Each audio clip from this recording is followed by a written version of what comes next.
myself. So, but we got a great sports weekend for you, and a lot to wrap up from last week that we got to talk about, but a lot to get to that's coming up this weekend. Obviously, last Friday, I was out. Appreciate you guys holding the fort down for a couple weeks while I had work and play. We didn't get evicted. That's good. That's good. But I guess we need to talk about what happened in Austin last Saturday a little bit. It has to be done. It has to be done. It's hilarious. Texas, Georgia 30, Texas 15 in a game that was not pretty. Yeah. Really for either team. Had it not been for short fields in the first half, this could have been a really ugly first half football game. If this had been an exchange of punts back and forth, it could have been like a 3-0 halftime game. Yeah. Because I didn't get the sense that either offense had that much going for it in the first half, but those two turnovers and short fields led to 23 points for Georgia. Texas kind of stormed back, looked better in the second half, created their own turnovers as well, and made it a ball game at one point. And then Georgia put together their best drive, probably their drive of the season, I guess, if you want to say it that way. Because if they lose a second game, but able to put away the game with a long drive in the fourth quarter was great for them. Yeah. Corey, obviously, as someone who covers not only all sports but Texas specifically, what was your takeaway on the overall performance? Yeah, I mean, I think that we found out a couple things about this team, and we also now raise questions about this team. I think one thing that I am questioning is how elite is this offensive line? Because going into the game, they were considered the Joe Moore Award front runners. And if you don't know, the Joe Moore Award is given to the best offensive line in the country. And a lot of people were saying that they were the front runners for that award, especially after their performance against Michigan in week 2 and just the way they've been playing. Over 4 weeks of the year, there has been a Texas offensive lineman to win the SEC Offensive Lineman of the Week award. So out of four weeks, and 3 of those weeks are 3 different offensive linemen. So it wasn't just one guy winning that award either. So, the talks were this offensive line is elite. And now you're going against the Georgia defense who proved that, they're not as elite as we thought they were. Yeah. And so they got exposed, and I think that's one thing that now we raise the questions of how great is his O-line then when they go against a top-tier defense like the Georgia Bulldogs were. Now, one thing that I think got confirmed on Saturday and got answered was this defense is elite. Yes. I think that's one thing now you can take away. If you look at the final score, you look at the box score, you may be thinking, Corey, what are you talking about? Georgia scored 30 points. But if you actually watch the game and basically watch the game, you could see that, no, it's not like Georgia drove down the field every single possession that they had the ball. Like you mentioned, Travis, they had one real drive late in the fourth quarter when honestly they had to have it because Texas cut it to a one-score game. Had they not put that drive together, Texas had, I don't necessarily believe in what they call momentum in sports, but certainly Texas had the crowd base back into it and were making all the plays, and really, I guess, were showing their best signs of figuring out that Georgia defense at that point. And I just want to read this stat off to y'all. When it comes to the scoring drives for Georgia, just listen to the amount of yards Georgia gained on their scoring drives. Outside of that 89-yard drive where they scored a touchdown, these are the other scoring drives and the amount of yards they gained. 13 yards, 13 yards, 34 yards, 25 yards, 4 yards. Those are all less than 40 yards that they had to gain to score. So that means they're getting the ball in Texas's territory, and 3 of those scoring drives were field goals. So they got the ball in Texas territory, and the defense held them to just a field goal 3 times. Yeah. So, yes, they scored 30 points, but the fact that Texas held them out the end zone 3 times when they gave them the ball in their own territory says a lot about that defense. Yeah. And, that's something that they did against Oklahoma. The difference is Oklahoma's offense was trash, so you weren't able to capitalize off those good field possessions. So you can't do that against the number 5 team in the country. They're going to make you pay, and I think that's what happened. Those field goals added up, and at the end of the day, 3 field goals, 9 points. Yeah. I think that was the biggest factor. You just can't get them the ball in your own territory. So, I guess the other question would be, like, is Quinn – how good is Quinn? You know, I just don't know. I mean, it's been 3 years watching this kid. I still don't know how good Quinn is. You know, I don't know if he's that bad or if he's that good. You know, what we saw in the Big 12 championship last year was phenomenal. But then what we saw on Saturday, what we saw last week, 2 weeks ago against Oklahoma, god awful. So, I mean, it's just like, I don't know who this kid is. You know, I don't know how his mental state is. And after you get benched for Arch Manning for 2 possessions, how does that help or hurt his mental capacity after that? So a lot of questions on Saturday, and we're going to find out some more answers on Saturday against Vanderbilt. Yeah, for sure. Douglas, do you have any takeaways? You're the outsider in this group, right? I'm the fan. Jamal's a Texas fan. He didn't go to Texas. He ran out in Abilene, but Corey covers the Longhorns. You're what I consider the outsider. You're not from around here. You've been across the country, around the world. What are your takeaways from it? I said here last week that this was the best defense they were going to face. Yeah. And I also said that them boys feel disrespected, and I was referring to them Bulldogs. Yeah. And you remember, Corey? We clipped it.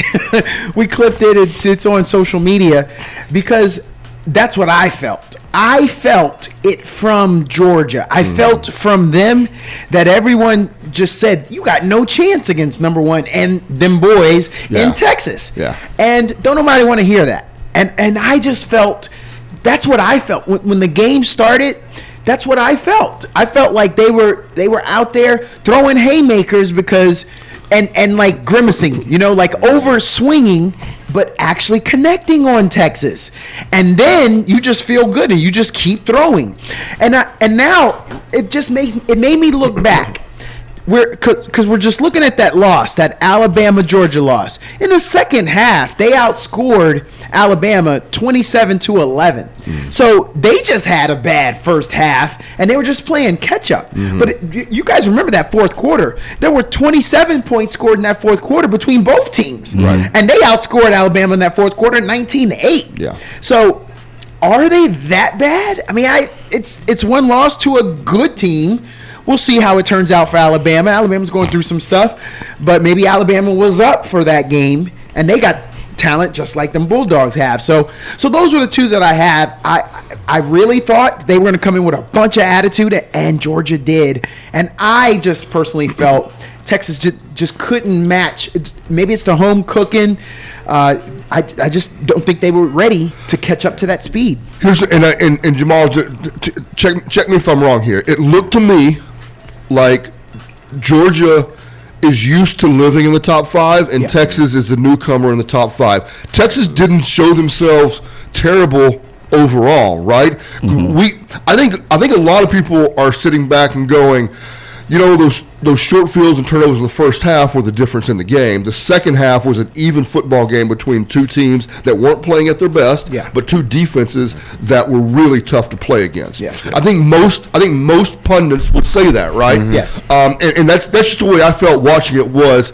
Georgia came in here. They've been living in the top 5 now for the last 5 years. Yes. Yeah. Texas is new to the top 5 and looked a little skittish about it. Absolutely. And just to give the dude credit, the MVP of this game is, I think his last name is Walker, number 11 on that Georgia. Oh my gosh, yeah. Because especially when he went to the locker room and got hurt or whatever, Texas was starting to ball again, and then he comes back in and it's like, back to what it was. Can I offer you guys one quick question then?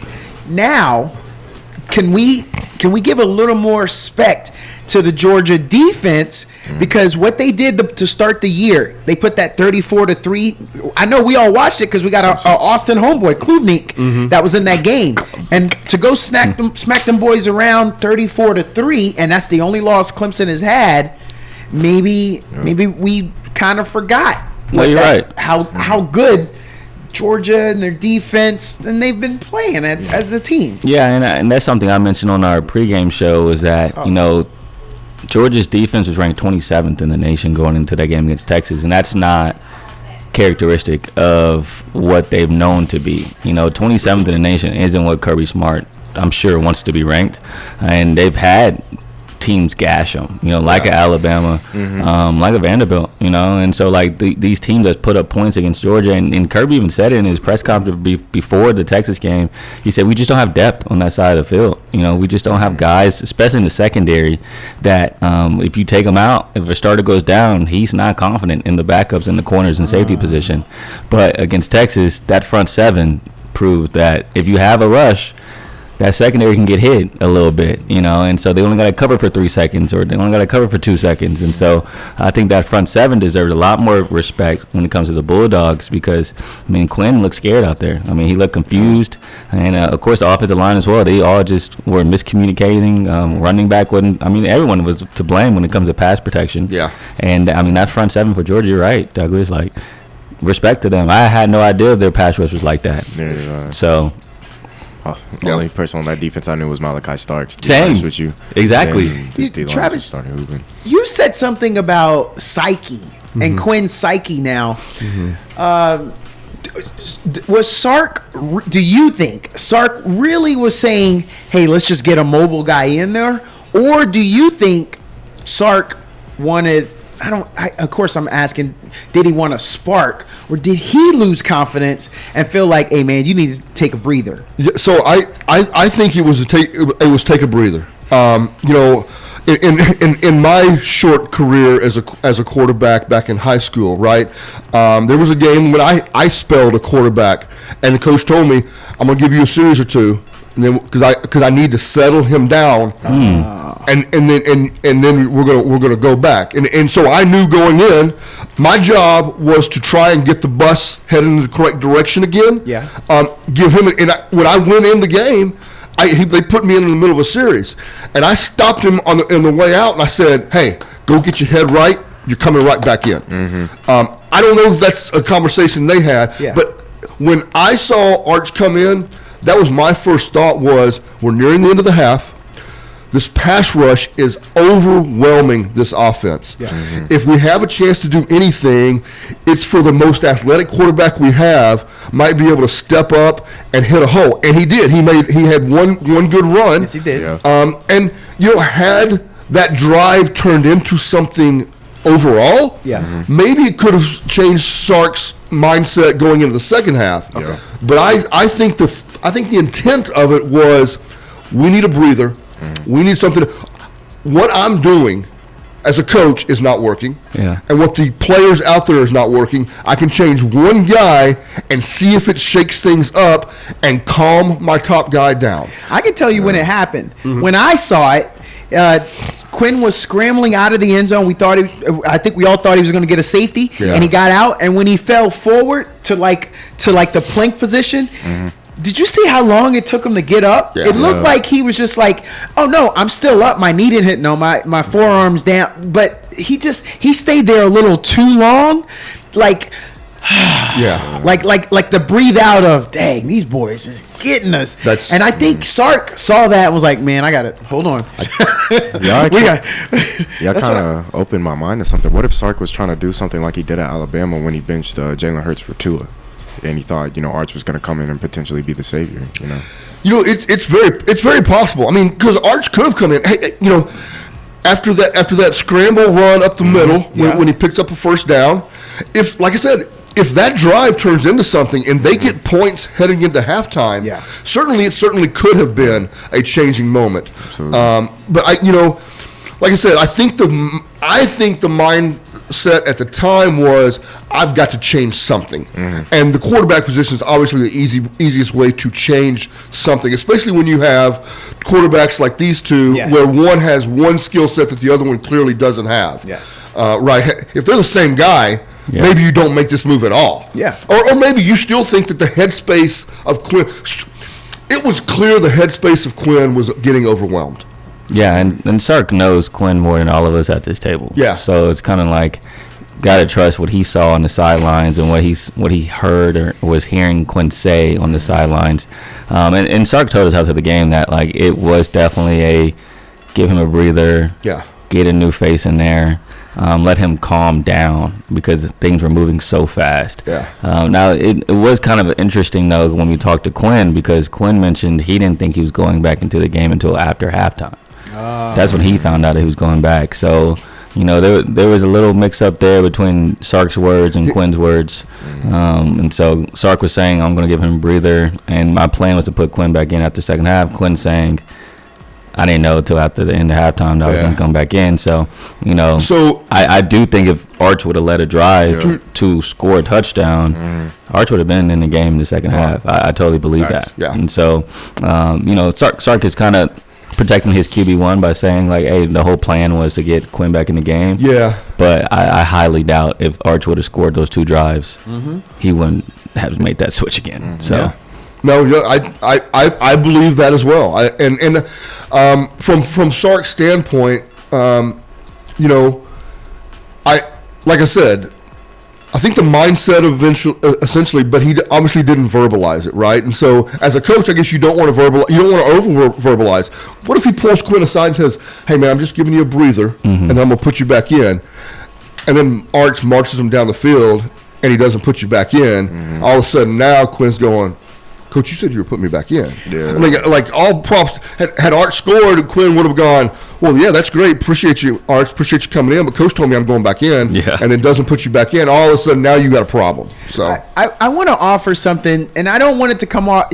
We've been together for a year now, over a year now. So I think you guys know I'm not like that. You know when I'm trying to cause drama and be entertaining every day. But but I feel like this is kind of what I said to y'all earlier about him being away, missing all those games. And I want to say both. I felt like it was more Corey.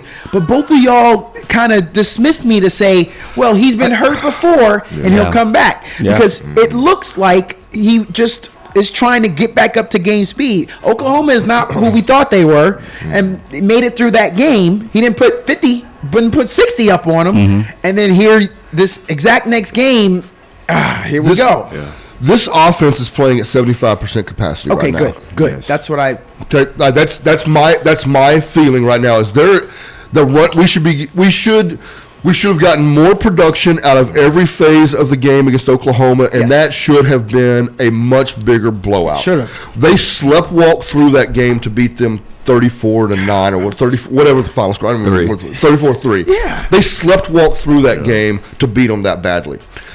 And we just saw them sleepwalk through the first half of the Georgia game. Yes. And a majority of that is Quinn doesn't look like the best Quinn Ewers we've seen over the past couple of years. He looks like he looks like the up and down Quinn that we've seen at times, but. That we know that other Quinn's in there. Like we saw that Quinn at Alabama last year. That's the frustrating part. That's the frustrating part. Watching Quinn. Unless he rushed back from the oblique to chase the Heisman. So that's the part we don't know. Exactly. Like he hasn't taken a shot where we've seen him like grimace or anything like that. But is it right? Like, is it 100%? Is he putting everything? Is he stepping into his throws the way he did before? Right. Yeah. So yeah, and that's the hard part, right? Because we don't know to the extent of how much that injury is bothering him. Yeah, it's not enough for Sark to not play him. So, I mean, you also got to factor that in. Like, if it was that bad, Sark wouldn't play him. Is this a Xavier Worthy broken hand from a couple years ago? I mean, exactly. I think exactly what it is. It's like he can play through it. He can make the throws. He can't make every single throw, but he can make enough throws. And so, at the end of the day, if he's our leader, if he's our captain, if he's a guy that's the head of the snake, that's what they like to describe him as the head of the snake of this team. And you can't pull him if he's able to at least be at 75% capacity, because at the beginning of the year for the past 2 years, you put all your stock into Quinn Ewers if you're Coach Sarkisian. And so you're handcuffed to him at this point. And so I think for Sark, he's at a point where it's like, unless Quinn gets hurt bad, he's just ready for this year to be done. So then Arch can come in, but he can't make that decision now because he's put himself in a hole that him and Quinn are married together at this point, right. And so what Quinn's success is his success and what Quinn's failure is his failure.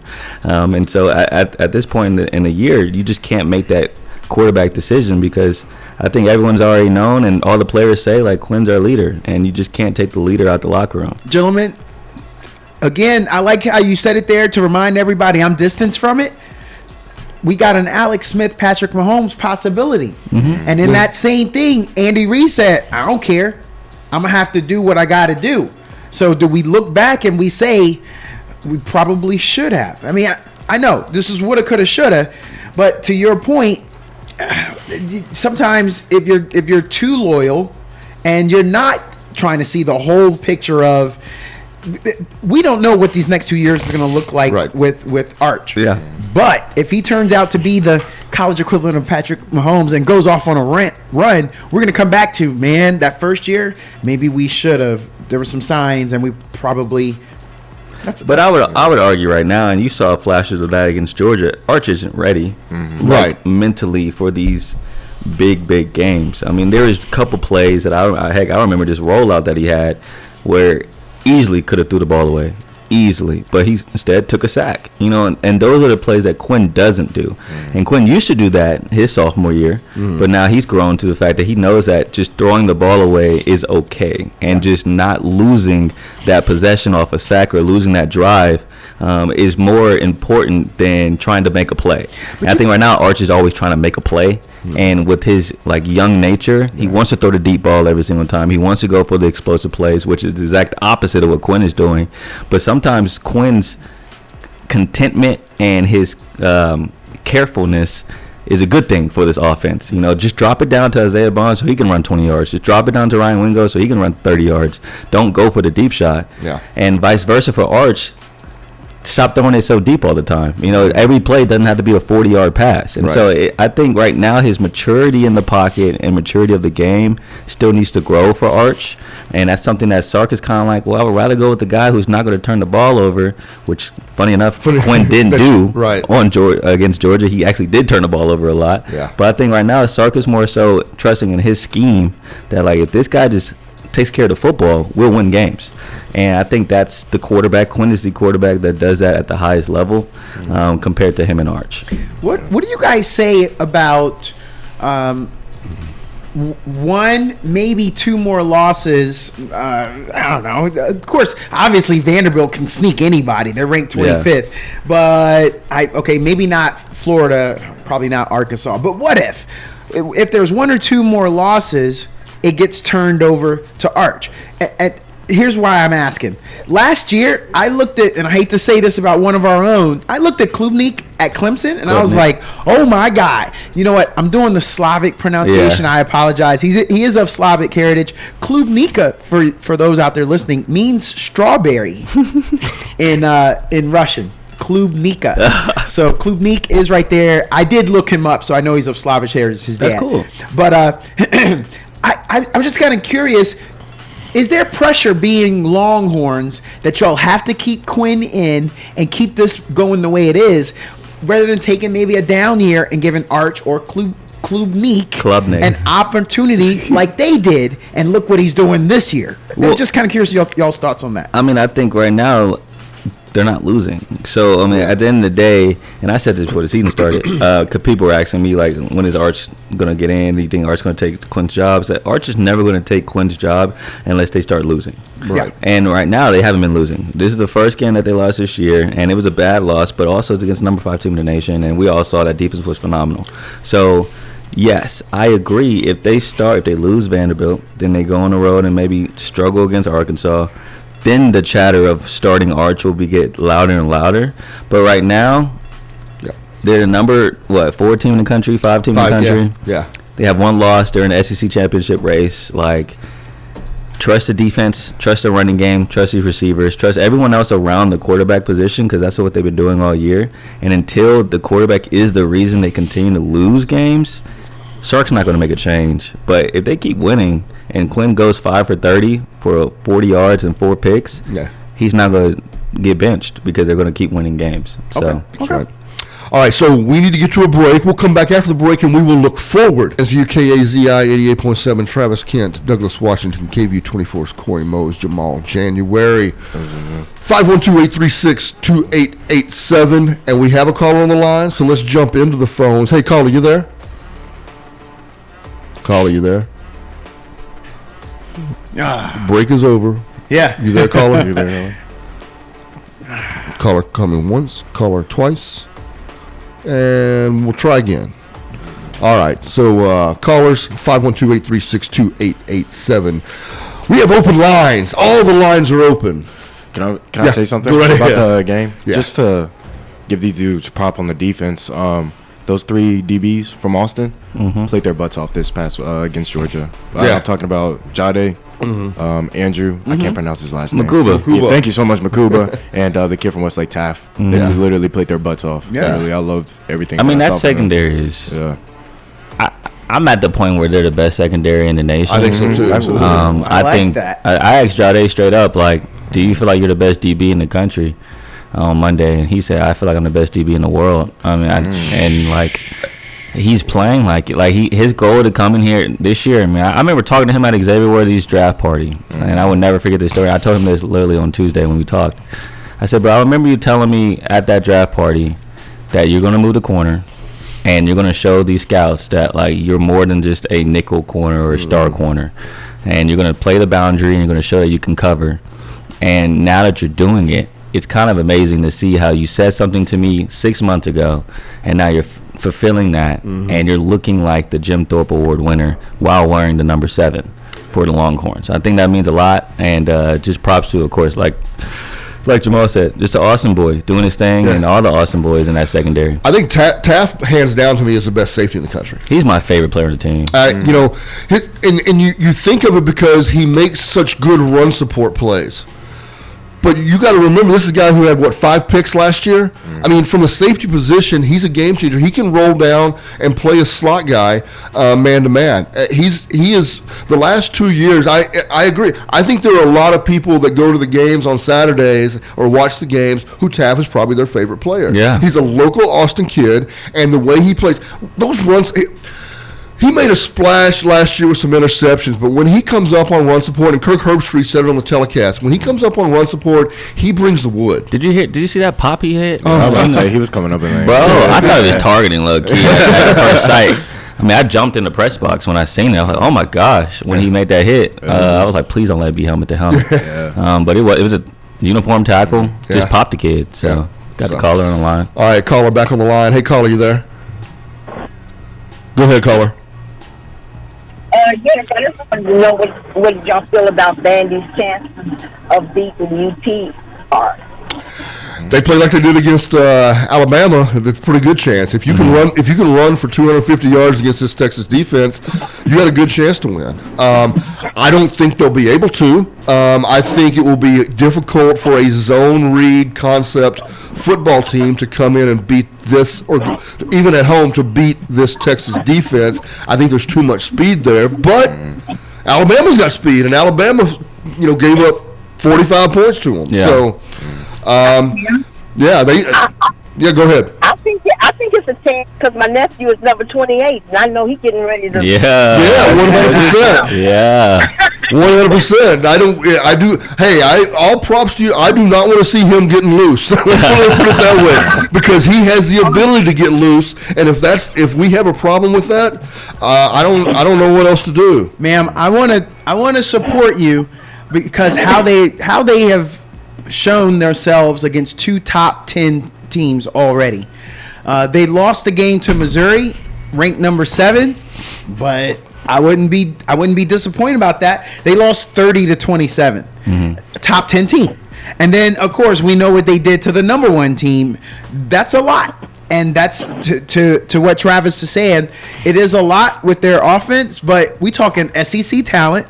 We talking SEC 5-star athletes on Missouri, 5-star athletes at Alabama. They're not going to come in looking up doe-eyed at us when they get across from these Longhorns. So they're going to have to play. And I think they want to prove it too. I'm not saying I'm not saying the same thing I said with Georgia, that people are overlooking them. I just think it's just a matter of, we think we can take y'all out. I think it's just confidence. And that's deadly sometimes. And I'm usually for the horns, but when it comes to family, it's family first. Oh, I get it. Oh, yeah, I know everything. Hey, it's good. I gotta go with Vandy. Yeah, well, it was fun watching him play against Alabama. That's the only time I've watched Vandy. It may be the only time I've ever watched Vandy play. Was in that game, and he looked fantastic there. It's going to be fun to watch him this week. I just hope he has a good game and not a great game. That's all I can tell you. Oh, he's gonna have a great game. He's gonna show up and show out like he always does. Oh, I'm sure he will. I'm sure he will. He has been doing ever since he was in Little League football. Yeah. And they went to state. Yeah, and I just want to say this outside of football, just covering Cedric, being able to talk to him at LBJ and going to a couple of his games and interviewing him. Y'all have done a great job as a village to raise that young man. He speaks well. He carries himself as a pro, even though he's so young. And I'm just so honored to say that I've been able to cover Cedric for the last couple of years, and it's cool to see him doing his thing at Vanderbilt. So thank y'all for the way y'all raised that young man, because y'all did a great job. Ma'am, can I ask you a personal question? His father's worked with him on football since he was 2, so Yeah. he and they support him. They go back and forth to the game. They take turns going to Yeah. each game. Somebody there from the family to support him. So yeah, he is. He academically he was always on point. Yeah. Just not just about sports. So yeah, but I'm looking forward to him showing out, and showing what Austin has besides UT. Mm-hmm. Yeah, for sure. Now, I want to ask you just one quick question. It's personal, though. Can I ask you a personal question? Okay. Is he really 5'9"? I think he's 5'9" or 5'10". They got him listed as 5'9". I allege he's a little bit shorter than that. That's all I'm saying. Yeah, I know his daddy always talks about he's short because his dad's like 6'4". Oh, wow. Wow. Whoa. Didn't get that gene. Those mama jeans kicked Yeah, in. well, how tall is mom? So, he always says he's short, but I know he's somewhere between 5'9" and 5'10". Okay. All right. Yeah. Tell him I said that. That might fuel him up. He gonna be mad. So Austin thinking I'm short, huh? You thought he was shorter than that. Yeah. I just set him on fire.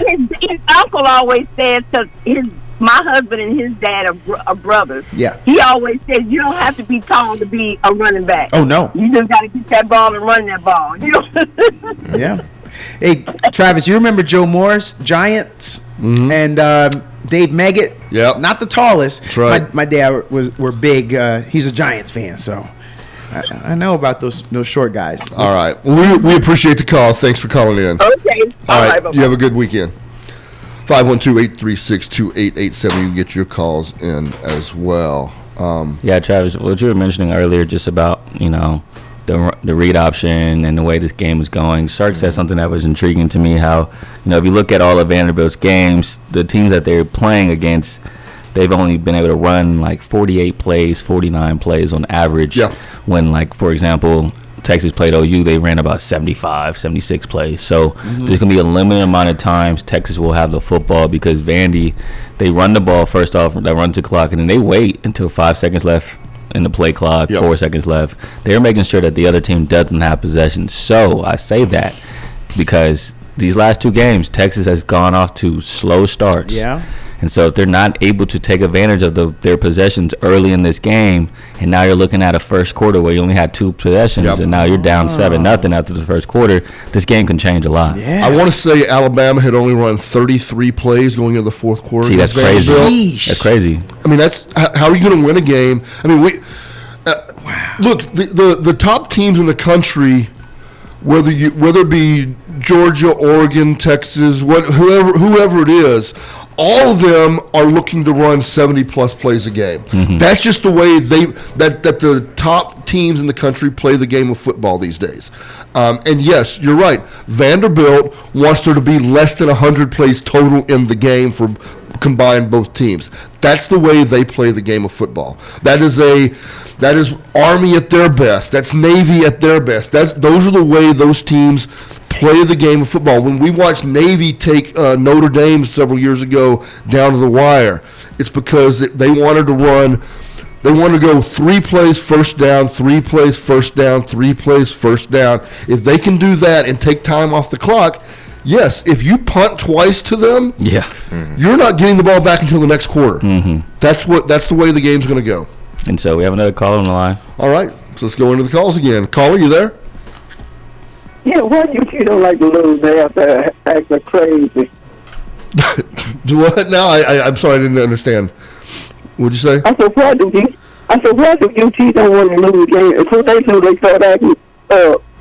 Oh, the bottles Yeah, thrown on. yeah. No, that was not a good look. it wasn't. Yeah, $250. That's what's wrong.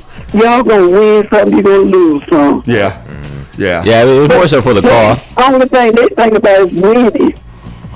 yeah.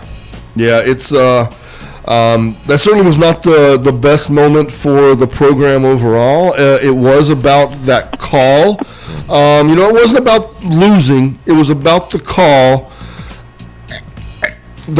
I think the unfortunate part for the NCAA is that it worked. Yeah. that's It really that's is. the hard part, right? Yeah. Is Kirby because Smart talked about it too. yeah, But if the referee calls it, they're in the wrong. yeah. It certainly. There's a lot of talk this week about.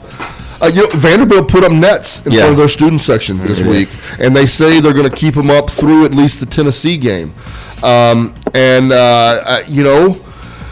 There's going to be a lot of discussion at top levels about student sections because the confluence of what Texas students did and what the referees did makes it a very tenable situation. Yes. And it's going to be very tenable at a lot of different stadiums throughout the country.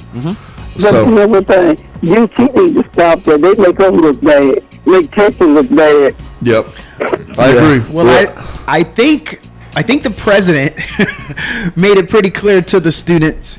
They did the right thing. I don't know if you're familiar with this, but they went back, looked at security footage, and they banned people. And students got emails that said, "Hey, we have evidence of you throwing, and so you're done for the year." And if you, obviously, if someone wants to say, no, that wasn't me, well, then I'm sure they'll get that picture of them trying to be a quarterback. So I think it should get better from here. UT needs to stop it. That's all I say. Have a blessed day. All right, we appreciate the call. Thanks. Yeah. All right. They just wanted to vent. Nothing we said we're going to Yeah. make them feel better. Yeah, But exactly. can you imagine though, like as a student, you get that text saying, Oh, man. yeah, you can't go to any, and it's not just football games. You can't go to any more athletic events for the rest of the school year because your dumb self wanted to throw a bottle on the field, Hey, and you paid a lot of money Yeah. because First thing- for that Longhorn Foundation. yeah. First thing I thought was intramurals. One, some of them students, I'd love to see what flag football team they're on because there was some good throws. Yeah. And second of all, well, I guess you'll be at every intramural game after this to get Yeah. your fix. Facts, Just right. rooting Facts. on your buddies because you won't be doing this. Yeah. And if you don't know what if it's anywhere near the same as when I went there, your student ID is how you draw your tickets, and so all they do is flag your student ID. And so I mean, you can always pay somebody to use theirs and and skirt the system. Right. Not like I've ever done that or anything before. I wouldn't condone doing that, but. How many years were you with Bevo? I had so you have Bevo for 1 year when you're a handler. So I was a Silver Spur for 2 years in the organization, but I was an elected handler. It's an actual elected position within the system. I was a handler for 1 year from January of '93 through December of '93. And y'all have to get a whole new group, right, every year? Yeah, You every can't year. Okay. Yeah, because I was actually talking. There was one, I forgot his name, but last year I got real close to one of the handlers and just asked him questions about everything. And he was telling me, like, they, like, take people to weddings and everything like yeah. that. Hey. Like, it's a job. It's a job. It's a full-time job. I mean, when you take over in January, there's a stack of requests from elementary schools to weddings to alumni that want you to appear, and It's so you're crazy. sorting through a lot of that. I let all my professors know both semesters that hey, I'm a handler. It usually only affects Fridays, but there's a lot of times on Fridays I can't be here. Is there something I can do to get that work from you? And most of them work with you. So Okay. They kind of treat it like because athletes do the same thing, right? Athletes are gone most Fridays. They don't go to class as much on Fridays, and so they're kind of used to that. But we got another call, so we're going to jump back into the phones. Caller, you there? Go ahead. Come on, caller. We got you. Go ahead. Yeah, okay. Hey, Mr. Oklahoma. Hey, and the SEC department warned Texas also. Yeah. And they say if they do that again, they're going to stop beer sales. Because I heard on the Paul Thornburn show. Okay. Yeah. I mean, I mean, that's a good idea. Taking money away. Man, I just could not believe that really happened, man, over a game. You know what I'm saying? You know, because I'm going to tell you, man, Georgia, that fourth quarter, man, it was a lot of calls against Georgia. Yeah. A lot of calls against Georgia. And I tell you, Georgia was playing, they looked like they got second win in that third quarter. Yeah. They was playing like pros, dude. Yeah, that third quarter is definitely all Texas's. And then, I mean, I will say this, though, and I hate that the students did it. I don't think that's the right thing to do. But, man, that call, if they would have, because at that point in the game, it was a two-possession game, and it could have went two ways. If you don't make the right call there, which it didn't the first time, then Georgia now has the ball in Texas's territory, up by 2 scores, looking to make it a 3-score game, which basically may put the nail in the coffin. Right. In fact, when you make the right call, now Texas is able to make it a 1-score game, and now we got everyone cooking going to the 4 quarters, a 1-score game. So that call was so important to the way the game was going to go. Yep. I hate that it got corrected in that manner, Yeah. but it needed to get corrected just for the sake of what the game was turning out to be. And so it was a bad call. I mean, it wasn't a pass interference at all. It could have been an offensive PI, to be honest. And so I don't know what the heck the ref was looking at. But at the end of the day, the call got right, and Texas got fined. Kids got revoked of their privileges, and everyone can just move on. Well, you know, and look, it's we've seen it before. Like we've seen pro games where there's been barrages of bottles into the end zones and things like that. So this is not the first time we've seen something like this, but it's the most egregious. I mean, as Douglas, you were saying, I mean, there were bottles out at the 30-yard line. Yeah. There's some big boys. And so that student section does wrap around the side a little bit, but that student section is mainly right in front of my seats. So that, I mean, we actually struggle with it when they moved the students around into the end zone a couple of years ago for these bigger games. There's also a student section in the upper deck, but kids don't want to go up there. No. They want to sit down with their friends in the lower deck, and so they end up camping out in the aisles. And there's like 20 security guards that just patrol the aisle walkway because it's hard for me to get to my seat sometimes when those kids just pack themselves in and try to force themselves into the lower section. And so that's, you know, of course, I wasn't at the game last week, and I haven't asked my dad what it looked like sitting behind it. But I need to make that call today and ask Dad what it looked like when all those bottles started flying out there. But I want to do we call this in the Army, we call it a check-in. yeah, Brother Oklahoma, I want to check in. You all right, man? Oh You my God! Double. I know. I'm on short time, man, and I need to get my questions out that quick. yep, okay, Okay, I just want to tell y'all that Brett Venables is trying.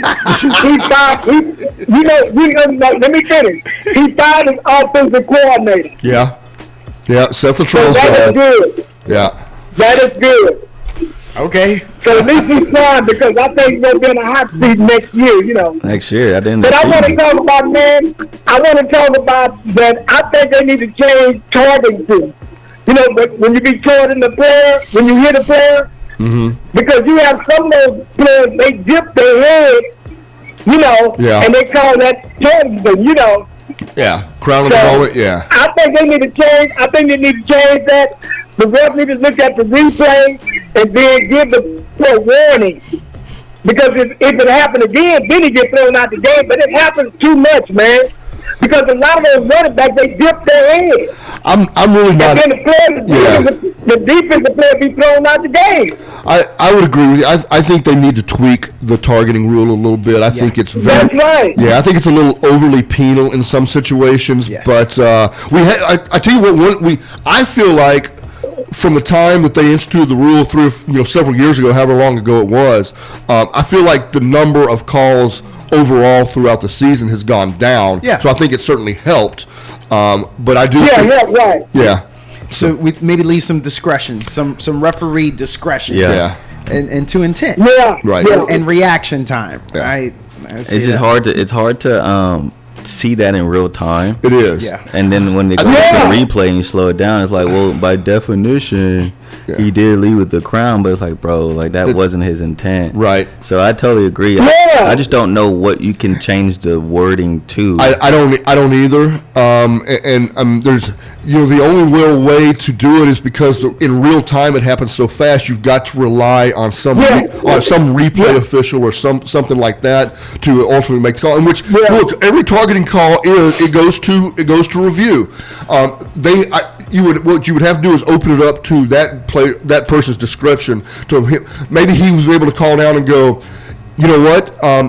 It is a personal foul. However, it's not an ejectable offense. Something like Yes. that. You would have Yes. to do something like Yes. that. Right. But I don't know exactly how you word that to get that in there. But that's what you would essentially have to do. Because I think like the sliding quarterback is the one for me.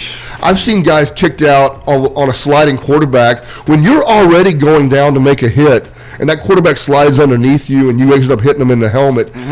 I'm like, man, that's how do you tell that kid to not try to make the tackle? Remember, I saw somebody not make a tackle against Patrick Mahomes, and he went down the sidelines on the guy last week for 45 more yards. I go, so you're gonna? I can tell you what, every defensive coach is saying Patrick Mahomes is heading toward the sidelines. Hit him. yeah. Because I can't give up 45 yards to him. And if you don't hit them, That's right. you got to deal with us next practice. Hey, you know what 35 to 9. You gonna talk about it? When he 35 to slides 9. down, man, when he slides down, I got to do a touch him. Yep. Just touch him when he slides. No, but But Travis Douglas, is I saying. want to tell you, man, that Douglas, I want to tell you, I don't always watch the Navy and Army football team. Yes, sir. But man, I think I'm gonna keep an eye on them because both of them is undefeated. Oh, it's beautiful. It's a beautiful thing. It is. And their Army's quarterback is doing things they have never done, and this is a running system. Yeah. So there's that. But when I did my Army, we call it a health and welfare check. I want to know how you doing. 35 to 9. Them Gamecocks. You okay? Yeah, well, I mean, we got beat, man. I mean, you know, Douglas, I mean, you dog me about my team, but I can't dog you about your team. but you know what, man? You know what? It's all good. I love it, man. I love it. But, you know, we don't have a good team this year. We don't even have a good quarterback. You know what, though? I just want to say that South Carolina team is a good team. Remember, I watched that game, and they only lost to Alabama by 2 points. It should have beat Bama. Because they messed that up. should have beat Bama. And they would have knocked off Alabama. And then aside from that, we were talking about LSU earlier in the show. They only lost to LSU by 3 points. So that's a great South Carolina team. Without their starting quarterback. Yes. And it was a tough game. We were all surprised when they throttled Kentucky early in the year, but evidently they're a good team. What else you got, Mr. Oklahoma?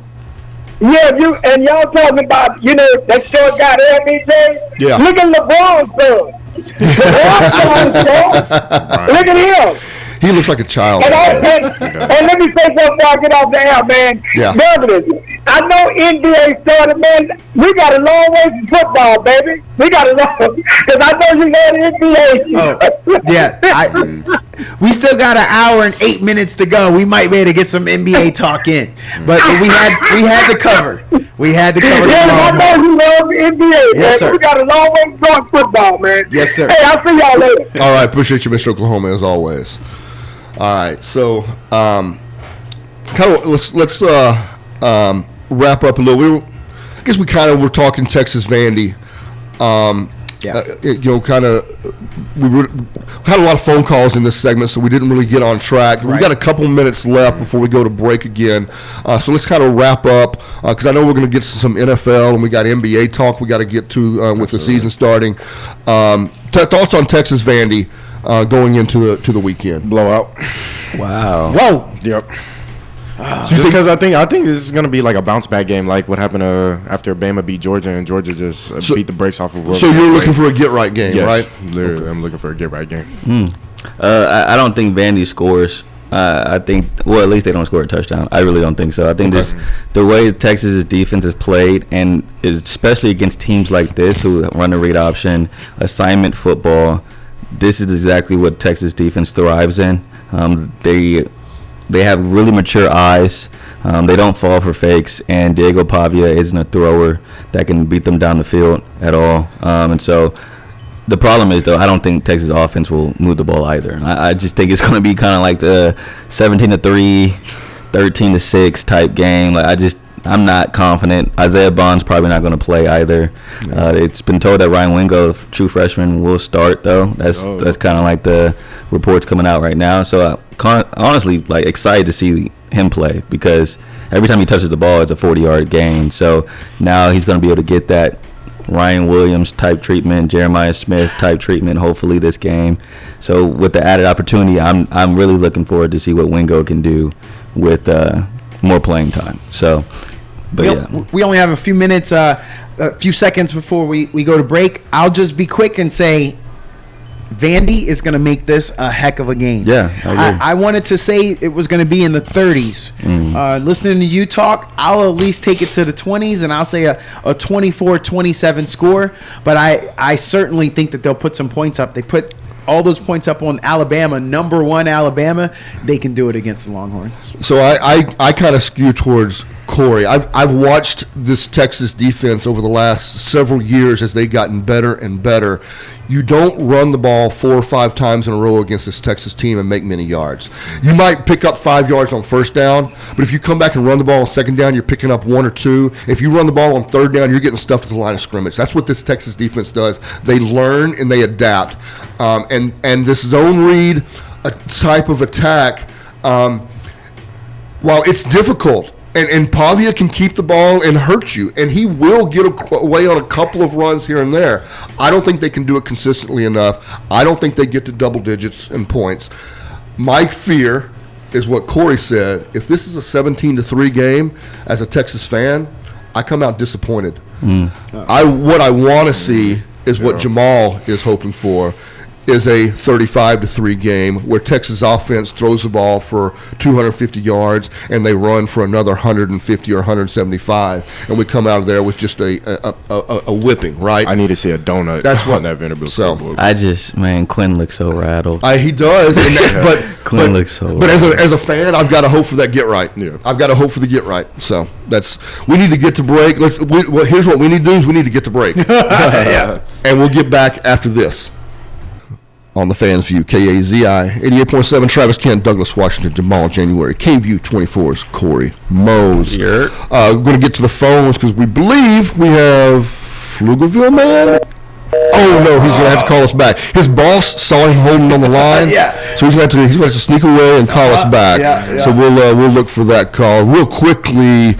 Amir Abdul-Rahim, the coach at South Florida.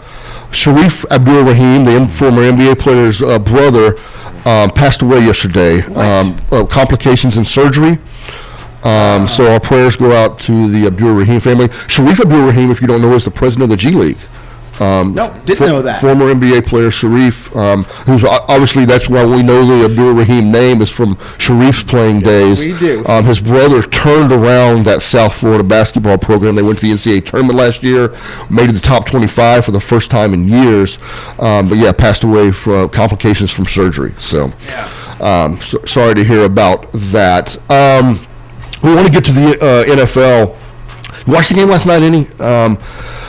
We talk about calls and how they change games. A face mask in the end zone is missed by the referees in an 8-point game, and you turn it into a 10-point game with Minnesota having to kick off, as opposed to a minute and 30 left in the game and 1st and 10 at the 20-yard line. So that could have changed that game drastically had that call not been missed. But Gotta get calls right, man. yeah, it's I've always gone back and forth in my career on replay and how much it should be used or how it shouldn't be used. But egregious calls are tough. The pass interference in the was it the AFC Championship? Or was the Super Bowl? Was that pass? Remember when they changed the rule where you could challenge pass interference? It was a Super Bowl call, right? On a missed pass interference call that wasn't called. The Eagles and Chiefs. Yeah, Eagles. Boy, it might have been. The worst It was call in New Orleans. stands out to me was that Saints game. Oh, It was yeah, Vikings, right? Yeah, Yeah, Stephon Diggs, right? Yeah, Yeah. Stephon. That's right. Yeah. So I thought that's the one I remember of. I thought that was the one that changed it. yeah, that matter. It might have been that same. Was that the same season? Because I thought they were going. I thought they were going. Was it the NFC Championship game? Yeah. It was. It was, wasn't it? No. It wasn't? The Vikings have not made it to the Super Bowl in a minute. Oh, that's that was right. the game to go to the Yeah, it NFC. could- Oh, Yeah. that's right. That's right. You're right. Yeah, so it couldn't You're be, right. yeah. Yep. So, but it's a tough call.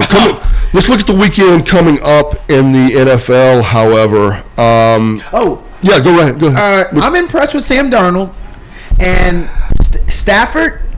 He didn't look old, and I just think now the rumors of breaking up that team and shipping those guys off, maybe you hold pat now and you keep the Rams together because they looked good. Maybe they can come out the bottom of the NFC West. Maybe. I mean, they San Fran. always look good whenever they're all healthy. I mean, there hasn't been a time where they're all healthy where they don't look good. Right. I think at the end of the day, it's like they just aren't always healthy. And so, I mean, the rumors of like them trading, throwing out there trying to trade Cup. I mean, I believe they're real. I think they definitely were trying to move them. Yeah. Heck, I mean, there's been reports that have been confirmed that the Chiefs reached out about Cooper Kupp, which would have been crazy. Yeah. But, they didn't want to give up a second-round pick, and they didn't want to pay Kupp's salary. And so they moved on to D-Hop. But the fact that they're shipping Kupp around makes you wonder, okay, maybe they do see a timeline, especially with also the rumors of Stafford going to Minnesota. I think after that game, Minnesota may be thinking a lot more about that move now and maybe trying to pursue Stafford even harder because he looked good last night. Yes, he so, did. And mind you, Darnold looked good too. He did. Yeah, he looked solid. So, but Stafford's still Stafford, Right. at the end of the day. So, I don't know. I think they're at the point in their careers where the Rams, they lost Aaron Donald, and it's like, okay, we lost our guy on the defensive end. We see that we have a young star in Puka. We want to keep him around, but man, this window is closed. So why keep guys like Stafford around? Why keep dudes like Kupp around when they can go chase a ring and do right by them and kind of start to rebuild pretty soon before another injury happens to Kupp and now his value's plummeted, or another injury happens to Stafford and now his value's plummeted. So I know we were going to move on, but I'm just kind of curious your thoughts. They're one game out. They're 3-4. They're division leaders 4-3. but are they a Super Bowl team, Douglas, right now? If they're healthy, if Puka and Kupp can make it to the end, because Kyron Williams is leading the league as the running back. Yeah. So you think He's got what not counting last night, but he had like 16 total touchdowns. Yeah. So you think they can beat the Lions? I was about to say, minus the stats, can they win games? Yeah, that's- I'm saying, do you think they can beat the Lions? Healthy with all those boys that showed up last night. Yeah. Yes. Do you think they can beat the because they don't 49ers? have Aiden Hutchinson, and Do you think they can beat the 49ers? yes, The Packers? yes. All right, so then let's move over to the AFC. If they make it to the Super Bowl, Chiefs? Yes. All right, you're tripping. No, I You're didn't. tripping, bro. I mean, okay, He started the obviously- drama. You're tripping, No, bro. that, You're tripping, that bro. one wasn't drama, but what we said, it is a healthy team. Yeah. And I will give you this It leaves though. a lot. You brought up a good point with Kyron Williams because I'm thinking about this passing offense a lot, and like at the end of the day, it runs through the running game. I mean, Sean McVay's scheme starts with the running game, and Kyron Williams arguably has been the second best running back in the league outside of Derrick Henry. And no one's really talking about him because he's not like a household name. Right. And so, like, to your point, though, Douglas, yeah, I mean, that offense has been humming, especially when all of them healthy. I'm more so concerned about the defense. I don't think the defense is a Super Bowl contending defense without Aaron Donald. So that's where I kind of push back with that. But offensively, yeah, they can put up points. Even with the two replacements they brought in that they drafted from Florida State, Braden Fisk and Verse. Yeah, I mean, but we're talking about Aaron Donald. Yeah, you're right. We're Well, I'm talking saying, about like, arguably the Aaron best. Donald and two superstar stellar. It doesn't rookies. matter. I mean, Still bro, right. Aaron Donald is the best defensive tackle of all time. And I just think that you can't replace that with, especially with two rookies. Yeah. It's just scheming wise, how much the offensive coordinator has to focus on him during meetings, how much the offensive line triple teams, which then opens up for everybody else. Like that factor losing him is huge. Don't But- worry, I'll persuade you one day. Like how you persuaded Stingley, Derek Stingley. Yeah. Yeah, don't worry, I'll persuade you one day. Okay. To 2-1. I mean, yeah, I'm sure in time. Yeah. But this year, right now, two rookies don't equal Aaron Donald. Yeah. And I just don't think that offense can be consistent enough throughout the rest of the year. I mean, it's just a lot to say if they can all stay healthy. Yeah. It's an aging offense. Outside of Williams, I mean, Williams can hold it together. They're going to be in football games all year long If they're healthy. if they're healthy. Yes. And they have a quarterback who can close out football games. So you're to your point. Yes, they're still a contender from that standpoint. I just don't think that they will stay healthy And throughout I don't the either. year. And so that's I honestly don't think Yeah. they'll stay healthy. I'm just saying, in a vacuum, In a in a vacuum. perfect scenario Yeah. where they're healthy, Right. and the Chiefs are healthy, and then everyone else you asked, that's what I'm saying. yeah, but I get that. that's I a get long ways away. that. It is. It is. Let's look around the NFL. Let's look at the Texans. Well, before we move on, I just want to ask one more question. Yeah, go ahead. I mean, 2 straight losses for the Vikings. Are they frauds? I mean, is their run done? Well, Kind of like last year, they had a hot start and then kind man, of because simmered I out. thought we were going to get off. Because I was going to use that as fuel to say that a healthy Rams team, because again, they knocked off the high-flying Minnesota Vikings. Yeah. While they're healthy, because again, a 5-1 team in the NFL and the teams that they beat already, we were impressed by Minnesota, and I don't know if we should jump off the bandwagon. But and especially he didn't throw. I mean, 18 of 25 last night for Darnold. Yeah, he 2 looked solid. touchdowns, no picks. I don't think we can blame him. I mean, three points in 2 quarters to end the game. Yeah, I was more so shocked that the defense gave up 30 points. I was too. And I don't know.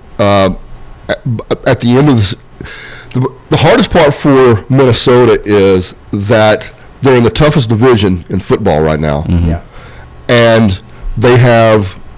If what we're seeing from Caleb Williams continues, and he doesn't look like a rookie again the way he did maybe in the first couple of weeks of the season, I think Minnesota has the worst quarterback in the division. Wow. I mean, Yeah. and I'm saying Darnold's playing really well. Yeah. I like the way he's playing, but they've got the worst quarterback in the division. Travis, wait a minute, Travis. I thought we're not gonna go off this game.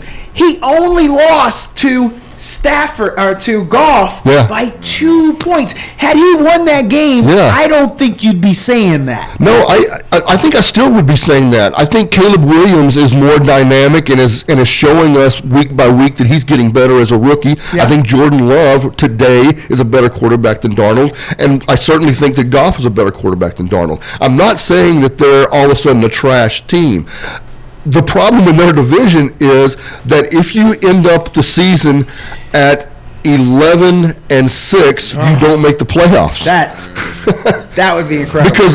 Because they're at 5-2 right now. If they finish 11-6, Yeah. those 4 losses are going to be in division, Yeah. in my opinion. Yeah. And that's just the problem. That's just the numbers game for them. They're just in a tough position because I think Green Bay is better than them. Detroit's better than them. I think Green Bay is a little better than them, and Chicago is making huge strides at the quarterback position that I did not think they were going to make this big a stride this year. Yeah. But Caleb Williams is impressing me week over week. He's getting better. He's definitely getting better each week, and so that's the Maybe scary part. maybe I'm giving him too much credit today. Maybe Darnold's better than him today. What I'm seeing is that his incline, his graph is going upwards quickly. Would you say that I'm wrong when I say he also has better talent around him than Sam Darnold on the offensive side? All Darnold has is JJ, Justin Jefferson. Don't disrespect Addison. No, I was gonna say Jordan. Aaron Jones. He has guys. He's about to get T.J. Hawkinson back next week. So you would take Addison over DJ Moore? I think it's a toss-up, but that's not who you're comparing because that's their wide receiver one. So Yeah. you're comparing DJ Moore to Justin Jefferson. That's who you need to be comparing. You're comparing Keenan Allen to Jordan Addison. I'll take Jordan Addison over Keenan Allen. And they're two running backs deep over there in Chicago. I mean, you got DeAndre Swift, who's been up and down. They're finally figuring out how to use him. Yeah. So I would say, I'll take Swift over Aaron Jones, even though it's close for me. It's close, yeah. It's definitely close. I'll take Hawkinson over Cole Kmet. And I'll take the Roman Dunze over Naylor. I think that's their wide receiver 3. Yeah. So I mean, you're looking at 2-2 split when it comes to position groups. I mean, it's kind of similar when it comes to position groups. It's just at the end of the day, Caleb can wow you. Yeah. And Darnold can't really wow you. He'll run the offense. But I think right now I'm taking Darnold. Okay. I think Caleb is too sporadic. Yeah, no, look, that's fair. And I haven't that's seen fair. enough from him. That's fair. I'm probably projecting Caleb over the strides I've seen him make the last 3 weeks, right? And so I'm probably giving him a little too much at this point. I'll take that. I feel like I'm a Darnold apologist because the stat they showed last night, he started for 4 teams before the age of 28. And when we look back at those teams, not counting that he started for San Fran, he's looked good when he's been on a good team. He looked good at Yeah. San Fran Yeah. when he had to fill in. And so I am trying to judge him off of this year. Yeah. And this year's Sam Darnold with experience over Caleb, 2 USC guys. I mean, yeah. That's I mean, I agree with you. That's where I'm at. Like I said, I got Darnold over Caleb right now. But Yeah. I think at the end of the year, we may be having this discussion, and it may be Caleb over Darnold, just because Caleb's progression is going to keep getting better as long as they continue to make right decisions with the way they're growing him and developing him. Correct. Okay. But yeah, I do agree. Jared Goff is way better than Sam Darnold right now, and Jordan Love is way better than Sam Darnold right now. Yeah. But And once again, because I want to make sure I'm saying the same thing too. I love the way Darnold's playing this year. Mm-hmm. I'm happy for the kid. He's showing that he's a legitimate NFL quarterback when he has legitimate players around him. He's proven So he's proving it. So and I don't like to see quarterbacks fail at the failure rate we've been seeing them fail at, right? And so I'm happy every time. I'm a Cowboys fan. But I love watching Jaden Daniels play. I hope he's a little bit banged up right now, but I hope he's on the field this week because he's fun to watch. The ball doesn't hit the ground when he plays. I mean, he's Caleb Williams. Yes, he's a former Sooner, right? Yeah. But man, the way he is progressing this year is fun to watch, and so I'm happy for Sam Darnold, and he's playing really well. And it's hard for me to say that I'm projecting him to be the worst quarterback in his division. He's a top 12 quarterback in the league. Oh, yeah. I mean, that top 12 quarterback in the league can lead you to the playoffs and win games in the playoff. That's why I don't have Dak in the top 12. So then the question pops up again. Yeah. You know, if you are the Vikings, and let's say Sam Darnold leads you to an NFC Championship game, do you re-sign him? Oh, Or do man. you let him you walk? can't. You This- can't. You have JJ. JJ, that's why I brought it up. I resign him. You re-sign him? He's young. But he's going to be in demand next year if he leads them. If he gets them to the playoffs. Yeah. In this division, if you get through the playoffs, you're probably 12. You're probably a 12 or 13 win team. Absolutely. And so But to your point, do you really want? I think I'm going to make Corey mad here. Do you want JJ McCarthy next couple years to Bo Nix you this in is this division? This is a you bring up it's a great question. But you've made the decision when you made J.J. McCarthy your pick, and this franchise was stuck in quarterback They were trying to replace a quarterback who was getting them to the playoffs, 4 years ago, right? And they finally got rid of him, and it's this franchise, I think, is going to move on from Darnold regardless. But Kirk was older than Sam is. I get it, and I'm gonna trade JJ to Miami. Am I I'll cry. Anybody with me on that? Trade him to Miami. but are you going to get a first for him? Draft another. You drafted JJ too high, bro. You did. You're paying him too much money. You have to play him. I agree. They did. And O'Connell says, I mean, JJ his guy. Like, whenever a coach drafts a quarterback in the top 10, even though I think JJ was 11 or 12, either way, first-round quarterbacks, the head coach is then saying, he's my guy. I know. I've studied him. I've scouted him. I believe him and I will be married together for the rest of my coaching tenure. And that's just the way it is. And so now you can't divorce. I mean, that's his guy. But doesn't he do that when he goes out to get the backup quarterback to No. come into your system? No. He didn't. No one forced him to take Sam Darnold. He said, "Hey, I want that guy." To groom J.J. McCarthy. That was the plan. That was the plan. I feel like you're agreeing with me then. Yeah, I mean, you go out and get a guy that's His smarts. Okay, so prime example. I'm about to cook you real quick. Prime example. Let me turn my mic off. Hold on. Washington. So you're telling me that what's his name over there? Head coach of Washington. Dan McQuinn. Dan Quinn. Yeah. You're telling me Dan Quinn is saying Marcus Mariota's my guy because he went out and signed Marcus Mariota in free agency to be his backup, even though he drafted Jaden Daniels. Mm-hmm. You're saying Quinn is saying that Mariota's my guy for the future? Well, he proved it. Mariota came in, still put up 40 points in an NFL game last week, and then we'll see if Jaden Daniels plays this week. I think you set him out, a rib or oblique injury, whatever it's called. Mariota go out there and put up another 30, 40 points. You trade Daniels? Then you're going to – no, but you're going to say – No, but you're saying to trade J.J. McCarthy. No. But that's – J.J. McCarthy, we have not seen. Jaden Daniels, we have seen. Okay, so you're going to punish a kid because he got hurt? Yeah. All right, bro. All right, bro. And go get another one in the draft. You're going to punish a kid because he couldn't play? Yeah. That is crazy. I hope you never got injured. I'm not McConnell. So if that's what he's gonna do, I personally, I like what we're getting from the Wiley vet, 28 years old, still pretty young. Go get about 4 or 5 years out of Sam Darnold.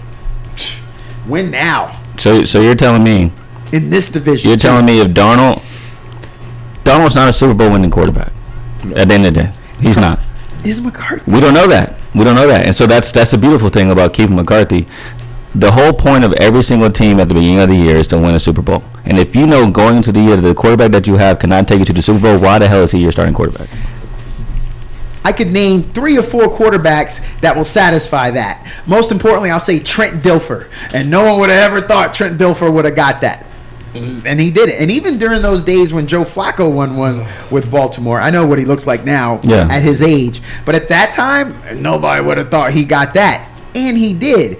And then Mark Rippon, Doug Williams, I mean, they were never to be heard from after that. You're talking about dudes from 15 years ago. And Peyton Manning, what he did with the Denver Broncos, again, we knew he was on this. No, you're not going to do that. No, you're not going to do that. Because when Peyton went to Denver, 200 yards. When Peyton went to Denver, we all thought that he was going to bring him to the Super Bowl. That was the last move they needed to do to make it to the Super Bowl. We all thought that. Oh, he was on borrowed time that last championship. And we all knew he had 2 years to win a chip. That's right. Mm-hmm. But it wasn't like he wasn't Super Bowl caliber quarterback. We all knew he could take him to the Super Bowl. No one knows that Sam Darnold can take him to the Super Bowl. I guess I'm a cutthroat GM. I just so here's the problem. If you're the general manager and you decide this is the route you're going to go, you're not going to get a first round pick. No, you won't. For McCarthy. No, you won't. Because I don't believe anybody, even teams that had McCarthy on their draft board as a first round pick would not give you a first rounder in year 2 coming off an injury to get him. And so that's part of the problem is, can you really use a first round pick on a quarterback that you never play in an NFL game and then get something less than a first round pick back for him? I don't think as a general manager you can afford to do that. Pride. Yeah. Too much pride in that. I don't think they will.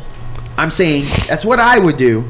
But I was going off of you guys' argument of this being a very hard division, and the quarterbacks you guys name ain't going nowhere. Yeah. Jordan Love's just going to keep getting better. Caleb Williams just going to Truth, get better. yeah. And what are the chances that J.J. McCarthy is good enough to come in and be a Jaden Daniels, or even as quick as Caleb Williams is? Yeah, I mean, that's the And whole point why you draft him in the first I think round. it's low. That's why you draft him in the first round, because you believe he can be. Yeah. And, you did your scouting. And even in the preseason, he had a great preseason. Let's not forget. Right. He played amazing. He played amazing in the preseason. I was shocked. Now, mind you, it's the preseason. Yeah. But at the end of the day, like, you got to see flashes of, oh, this is why. Cause I'm not gonna lie to you, I didn't believe in McCarthy. I thought he was a third-round talent.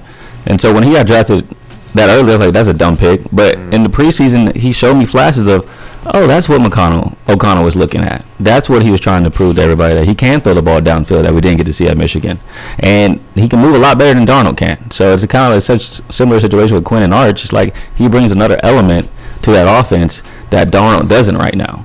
And so I don't know, bro. Like, I'm not a GM either, so I'm not going to sit here and act like I have all the answers. Yeah. But at the end of the day, I know what the history of the league is, and the history says no matter how old your quarterback is right now, you spent money, you spent time, and you invested into a first-round quarterback.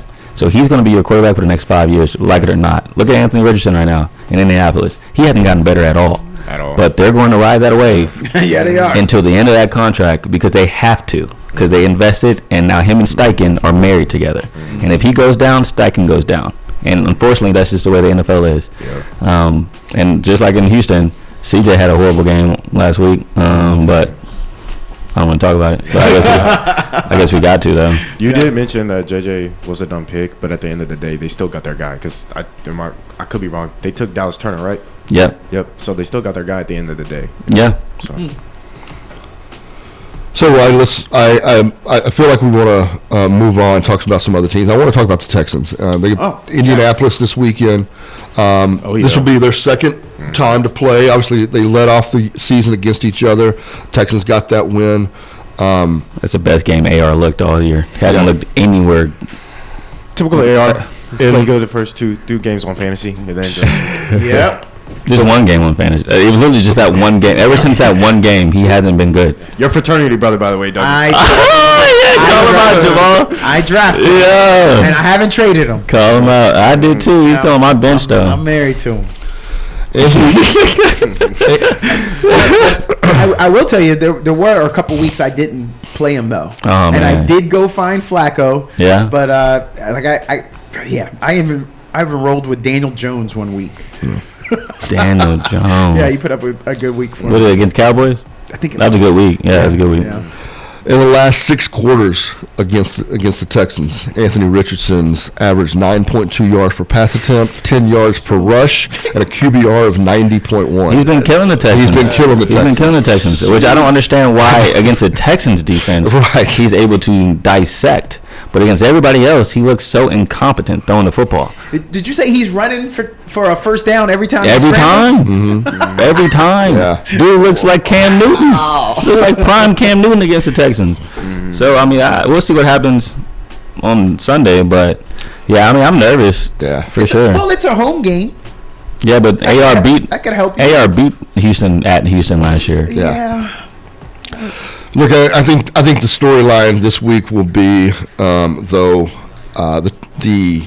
Colts have the 31st ranked rush defense. Yeah, they can't. Yeah. They can't do And that. Mixon's averaging 100 yards a game. Yeah. So I expect the ball on the ground running. Joe Mixon may carry the ball 35 times this week. That's probably not going to happen. But the point is, that's probably what should happen. Jamal January, KB24's Corey Mose. Talking NFL, let's get through some of these games. Talked Colts, Texans just a little bit. Anybody want to chime in on Colts, Texans? Nah. Nope. Okay. I think we're all probably in agreement that we expect the Texans to take care of Should be a things. get right game. Yeah, should be. Falcons, Bucks. I like it. I mean, the Yeah. Bucks are depleted. Juicy. The rematch. Yeah, Right. but Corey just swayed me with that one statement. I don't think that insert number 3, number 4, and number 5 Jalen receivers. McMillan. You know who are Jalen gonna be- McMillan is? Yeah. Only because Michael I looked. Penix is, I looked for him. All right, you know, yeah, Michael remember, Penix remember played Sterling for- Shepard? Yes. Yeah, I remember. He used to play for the Giants. Yes, Yeah. I do. Yeah, he's a wide receiver too. Yep. Yeah. On the Bucks. No, yeah. Yeah. No Trey Palmer. It's going to be a lot of Rashad White Yeah. dump offs out the backfield. You know, Rashad White last year I caught benched as him many last balls. He caught as many balls last year as Christian McCaffrey. Yeah, he was crazy last year. Just but a different team. He hadn't had a good year this year though. I'm gonna put that out. I have him on Well, fantasy. Last week he looked good. Yeah, finally, and I benched him. But it's Yeah. because Bucky Irvin has been playing great, and then that third Yes. string running back, whenever Rashad was out, he stepped up. So now they have like a three-headed monster in that backfield, which is horrible for fantasy owners. Yeah. But I mean, it must be tough to game plan for. I expect Cade Otton to get a lot of touches too, though. That tight end, Yeah. he's the only one that's like consistently been a starter with Baker. So expect him to have a big game, Yeah. but Atlanta for sure. Yeah.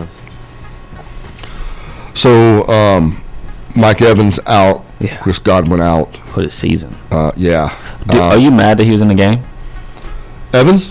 Godwin. Godwin? At that part of the game, you're down by what, 10? I Yeah. think. Down by 45 seconds to go. You probably need to protect that asset at that point. The game's done. I guess it's. I don't like to second guess coaches and players like that. Because I freaking Jason Garrett used to leave Romo in and leave Dak in at the end of games all the time. He goes, "No, we're still playing hard." I'm like, "You're getting beat by 21." I mean, he's still calling timeouts at the end of the games, and I'm not a big fan of that. So I guess to be consistent, I would have to say that I probably would have had him out of the game. But yeah, that's a tough one for them. Yeah. So for sure. All right. What other games we want to talk about? Oh, Packers Jaguars. Nope. I'm not interested. I I think the Packers are going to smash. didn't figure there'd be any comments on that one, but Saints Chargers. Yeah, the Saints are depleted too. Yeah.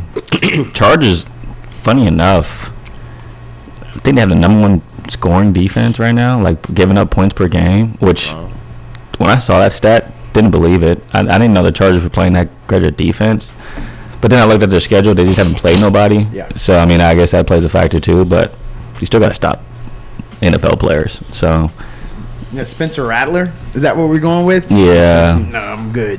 Yeah. I really think if the Chargers don't win this, I'll be doubting them after this. So I'm looking for a big game from J.K. Dobbins. Mm-hmm. Yeah. The Hill Country Herd need a big game from J.K. Dobbins. Because the Hill Country Herd lost Mike Evans last week. Tragic. So Bills Seahawks I like That's this. going to be an intriguing matchup. at Seattle. Yeah. One of the longest trips you can do in the continental U.S. from Buffalo, New York to Seattle, if that's going to factor in. But no, I think the Josh Allen show keeps right on trucking. So Amari Cooper's will be his second game. Yeah. He's had a week of practice under his belt now. I kind of expect. Look, we talked. I think we talked about this off air, talking about Geno. Props to him the way he's played the last couple seasons. Yes. He's on my fantasy team. I keep him on the bench most weeks, but he's put up numbers. He's in our scoring league. He's averaging 20 points a game, and so he's a viable fantasy quarterback. Who would have ever More thought than that CJ about? Stroud. He is the passing leader. He is the passing leader. Yeah. Yes. Wow. Had they had a bye week? Don't believe they have yet. Okay. So, Okay. but No, number 2 is Baker, right behind him. It was Baker's MVP season, man. Poor Baker. Poor Baker. Couldn't happen to a nicer guy. Panthers Broncos. The line on this is crazy. Hey, if you're a betting man, What? please bet the spread on this one. I think it's like -4.5. So which quarterback you taking? Bryce Young? Well, or no, Bo Nix? I'm talking about I'm taking the Broncos. I think they're 4.5 point favorites, but like 4.5, that's it against that defense. I think the line's jumped. On Okay. it. I think it jumped up close to 10. Oh, Just Yeah. because you said thank something. God. I think if you, I believe when it opened was like Monday 4.5. morning, it was 4.5. I Which believe I it is. saw that. I was like, ain't no way, bro. I think there actually might have been some books who took it off the board and then put it back on the board. at 10. Because that's crazy. Yeah. 4.5 against that D. You saw what they did to New Orleans? Yeah, yeah. You gonna throw Bryce Young out there? Come on, man. But yeah, Denver for sure. Yeah. Chiefs Raiders. Gee, that's gonna be intriguing because this is the Raiders Super Bowl. Yes, it is. Because I don't know if y'all remember them callers we had calling about how the Raiders always play their best game against Patrick Mahomes. Yep. Yeah. That's what they I say. mean, remember the puppet at the beginning of the year in the And- preseason when they had that little doll of Patrick? Where are they playing? It's a home game in Vegas. Oh, Yes, sir. I think the spread 9.5. Yeah, Yeah. yeah, yep, 9.5. That's a tough one though because like I could totally see the Chiefs blowing them out though. Like yeah. you know, like, it's kind of like they've always played them tough, but like they suck. And Minshew Raiders starting, really right? do. Yeah, But yeah. Minshew starting. D-Hop will be on the field for the Chiefs. Mahomes gone. Mahomes, Oh my God. Mahomes is Yeah. one of those guys that he likes to get people involved when they get there. I think D-Hop will probably have a pretty nice game. He's a sleeper pick to have on your fantasy team this week, in my opinion. Bro, I had sickos in my leagues, but I woke up at 6:50 because I had to go do a shoot in Lake Travis, and I saw the report. I think it came out at like 6:30, and I was like, bro, no way, bet. I'm up early. Uh-huh. Let me go check the waiver wire because everyone dropped D-Hop. Like D-Hop's had a horrible year. Yeah. Next thing I know, I see D-Hop got picked up at 6:35 a.m. D-Hop got picked up at 6:40 a.m. I'm like, what sickos are up this early waiting for that Hopkins news, bro? Like, I was so pissed because I thought for sure I had him on the waiver wire, but people were just... I mean, early bird gets the worm. Yeah. You know? Yep. And I didn't get any worms. Arizona, Miami. Tua's back. Tua's back. If he how is we full feel? and healthy, You got cleared? He got cleared, then, so I'm going Miami. I can't go against my team. Whoa. Uh, I'm going Miami. You bleeding heart. Just because, like, I mean, Tyreek and Jalen just haven't been that much involved in the offense, you know, and now that Tua's back, I feel like we can finally get the ball rolling again, man. I won't be watching that game. Yo, no, I 'cause probably will watch the I first can't quarter. see Tua get another hit. Yeah. me neither. I'm a squeamish viewer, and I do not want to see it. So, to your point, I think Tua is going to come back and he's going to try his best. He's been itching. He's got something to prove. He is going to be a madman on a tear. And so, if Tyreek, who's going to feel a little bit faster, I think they're going to put up some serious damage. And speaking of Tua, that does scare me also as well. That season, I think it was 2 seasons ago when he came back early and suffered another concussion. Because I've noticed it's a pattern. Every single time, like, Tua gets, like, hit, the first thing that, like, or the biggest thing that's, like, impacted is the back of his head. Like, Yes. as it Yeah. slams on the back of the field. And I'm just like, I don't know, man. Yeah. And then they tried to hype up and was like, yeah, he got this new Vices helmet that's catered to him and everything. I Oh, was and like, he yeah. and he was doing Brazilian jiu-jitsu and he learned how to fall. Like, Yeah. Ravens, Browns. Mr. Achilles is out for the season. Yes. Yeah. Hey, Chubb scored a touchdown first game back. I love that. I have him on my fantasy teams too. But just for the story of just Chubb getting healthy, I'm just happy that Chubb was able to get into the end zone. And he will get the rock a lot more. Anybody think the Browns might look better with Jameis? No. You don't. Mr. W? No. Yes. Also, they changed the play I callers. do think so. Kevin Stefanski isn't calling the plays anymore. That's always a telltale sign of Yeah. things are under fire over there. Yeah. But I don't know, bro. Baltimore's good as hell. Like, No, yeah. Joku is a great tight end, and now teams have to look in that backfield at Nick Chubb. So I think Jameis, with this kind of talent around him, Mr. I 30 think for he'll 30? distribute. Oh, I mean, if crabs are on the menu, Yeah. come on, bro. yeah, too far of a call back. Too far. He the change, man, bro. But shout out to Myles Garrett for defending Deshaun Watson about the crowd, the fans booing. Yeah. Yeah. Shout out yeah. Jameis. You saw Jameis? Yeah, I saw Yeah. Jameis's interview too, yeah. I mean, and you know, like I had a whole rant about this on my podcast, but like we all had done some stuff. We all have stuff in the closet. Corey knows. Mose knows. Mose knows, definitely. Yeah, bro. Mose knows. But Yeah, I don't like how they were booing him. I'm not gonna lie, or cheering for him to be injured. Yeah. I mean, you're talking about a man's, and the whole argument that like he makes millions of dollars, so whoop de whoop. I'm like, you're talking about a man's livelihood. No, he has to rehab, walk again, learn how to walk again, mental. You don't know how much the mental things are gonna go down.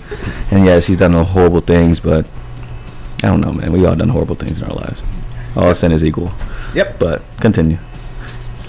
Yeah, Ravens are going to smash.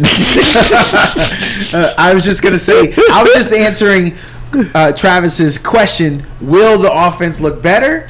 Yeah, on another day, but against this defense with Derrick Henry, unless Derrick Henry does some quick strikes and they don't control the ball on the ground, and he gets a 60-yard run, then another 80-yard run, because he's on pace, by the way. Yeah, I know. He might It's set scary. the record. So yeah, they'll hurry up and get the ball back. 'cause Cowboys couldn't pay $13 he just million. did a 80. I was not gonna say it to Travis. Cowboys couldn't I pay wasn't gonna $13 bring million. that up again. Just saying, he was on the market. Yeah. But I will say this though, to counter argument, just throwing it. I know I feel like the Ravens are going to kill him, but counter argument, that secondary is the worst in the league if you look up statistically. So they're really good defending the run, but statistically, you saw it against Tampa Bay. Like they look lost in the secondary, They do. and so maybe Jameis, I don't know, can expose that. He's not afraid to throw the ball. Exactly. You know? So maybe, I don't know, dude, but that's the only caveat. That's the only argument I have. So probably a matchup, last two matchups we're going to talk about before we maybe talk a little bit of NBA. Bears Commanders. It's going to be a little disappointing because Jaden's probably not going to play. Right? No, that's not the case. I actually just saw a tweet. Did you? Don't do it again, Commanders. Y'all did it with RG3. The boy was hurt, and you messed that one up. Don't do it again. It's okay. In your division, you'll be okay. Don't worry. Don't chase the Bears. I think this is like Jaden Daniels talked to media today. Okay. So that's a good sign. That is a good sign. And stand by, and we can continue to talk. Okay. I'm trying to find this quote. I mean, Mariota looked great, and so just go ahead and roll him out. That's all I'm saying. He looked great, so just let him continue the momentum. It was against the Panthers, though. Let's not forget who they were playing. All right, I got the quote here. Jaden Daniels did practice today. Okay. We will quote from Dan Quinn. We will assess how he feels over the next 48 hours, but we really pushed it today. Okay. So they put his rib. What do we call it? We call it ribs. I think it's broken rib. Broken rib. Okay. I think. Okay. Oh, they were broke? I think. I'm not sure. Okay, I didn't know. Rib injury was all It may not be broke. I was tracking. Don't quote me on that. So, but he said he really pushed it today, and he looked good. So if he woke up today and feeling okay. Didn't y'all put Romo in a flak jacket? I remember some years ago. Yeah. He So played. Okay. I look. I got to tell you, if both of them are playing, my eyes are probably on this game. yeah. One versus two. Yeah. I think Caleb also has something to prove. I think this is a game that Caleb's going out there and thinking, all right, Jaden has all this Rookie of the Year talk. Jaden has all this MVP talk. Yep. Did y'all forget who I was out of college? Yep. Right. And I'm rolling off a bye week, That's so why he's I had want to 2 see weeks. it. I want to see He's it. had 2 weeks to prepare for this matchup. So, I mean, I am interested too.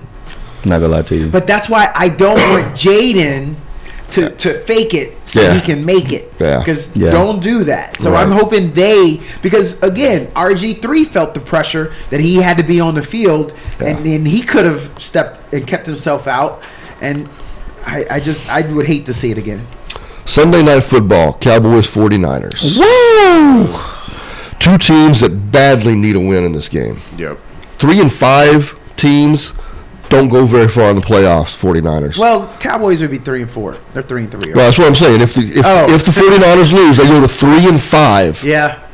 And we still talk about them as being one of the contenders in the NFC, right? Yes. Yeah. But at what point are we going to stop talking about them as a contender in the NFC? Well, you guys did. We were talking about their division and the Rams. Like I said, if they don't get rid of Stafford and Kupp, and again, air quotes, if they stay healthy, they look better. I would put them ahead. And then Geno is leading the league in yards, so they may keep trucking.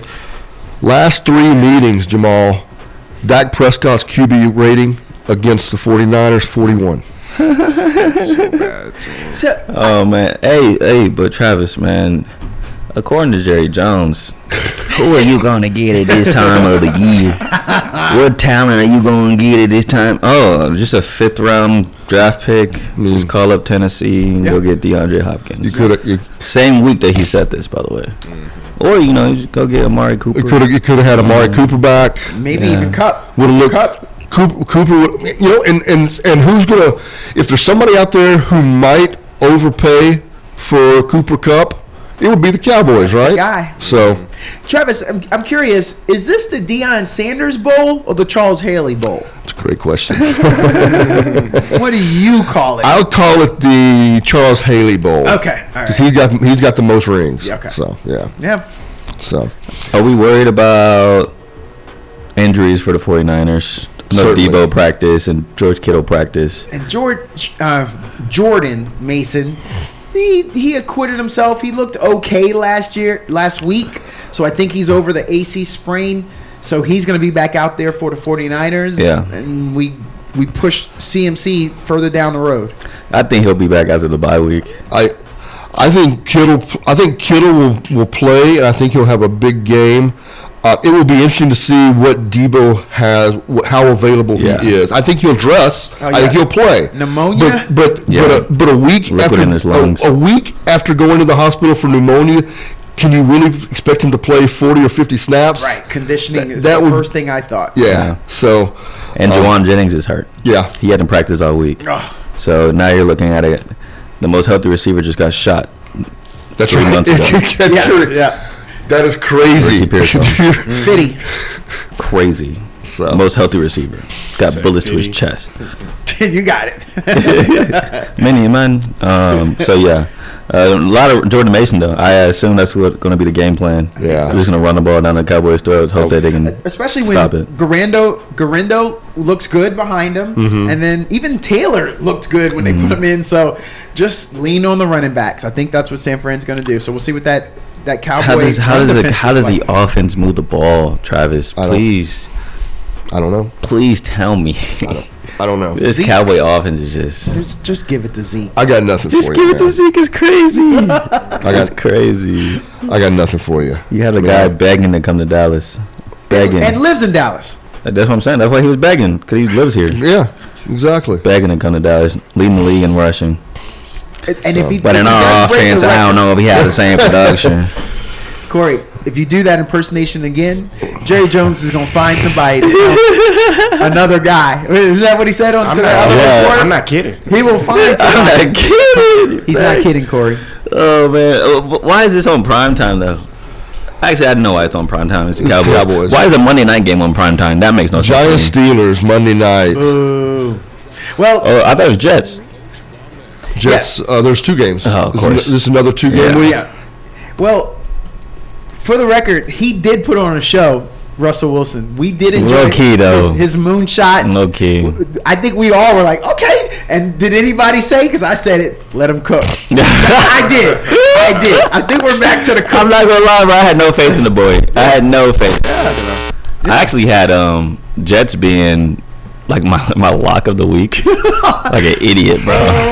Like an idiot. Oh my I'm sorry, gosh. Corey. I had no faith that Russell would come back and like look like that. Yeah. Are you worried about Aaron Rodgers and the Jets, Travis? Yeah. I mean, They have to win this week. they have to win this week. I'm worried about they're making moves. As an organization, they're doing the best they can to try to hold this thing together. But yeah, if this thing gets out of hand and they're out of the picture here in a couple weeks, yeah, I'm kind of worried about what their product's going to look like on the field, because they're going to have a lot of disinterested veterans Yeah. playing for nothing at the end of the season, and that could be an ugly thing. And if you lose to a 1-6 Patriots team, because it's a home game for them. Dude, I tell you what, you just clean house if you lose to this Patriots team. Yeah. Just clean house. Just do it. Or Just do even it. if they what if they barely win? You guys will just take the win. Yeah, you just Yeah, at you this just- point you just got to take wins. They're 2-5, man. They gotta just take wins any way they can get them, and try to can they claw their way back to 500 right now is what they're doing. And it helps them that their division sucks. Yes. So I mean, they could still win the division and get into the playoffs. I guess you're we'll see chasing what the Tua Bills. looks like. You're chasing the Bills and you're chasing the Dolphins. But right now, it's up for grabs, and I think the Bills 500. Yeah. They're not over 500. So I mean, it's kind of like it's still a fair race. I think they still got to play the Bills again. They do. And hey, man, Hassan Reddick's back. So maybe he changes things with Hassan Reddick back in the building. Finally. All right, we only got about 5 or 6 minutes left, something like that. Listen, NBA. Yeah. NBA tip-off this week. First of all, anybody watch LeBron and Bronny play? I didn't even lay out. I was tuned in. Were you? I was tuned in. What'd you think? I think it was a cool moment. I think it was historic because it is. I mean, statistically, it's the first time it ever happened, and I think Bronny needs to go to the G League. Okay, so So. Is he still on the Yeah, he's still 15-man roster yeah, he's right now? still- Or is it, Yes. The G League hadn't started though. Oh, that's right. That's Yeah. right. G League has not started, Yeah. so okay. So Yeah, he'll so be right, on. right now you actually have 18-player rosters right Yeah, now. you got time to kind of ride this Okay. wave out a little bit. Okay. Because the Golden State Warriors played all 18 the other night. Did they really? Played them all. Everyone's in the box score. That's crazy. Everyone. It was beautiful. That's crazy. Did they win? Yes, they did. Shout out. Yeah. But no, I will say this though about the Laker game. JJ Redick's a coach, man. He's a legit coach. Okay. Just watching the Lakers over the last couple of years, it looks so like the offense looks so stagnant. It's just a bunch of LeBron and AD pick and rolls.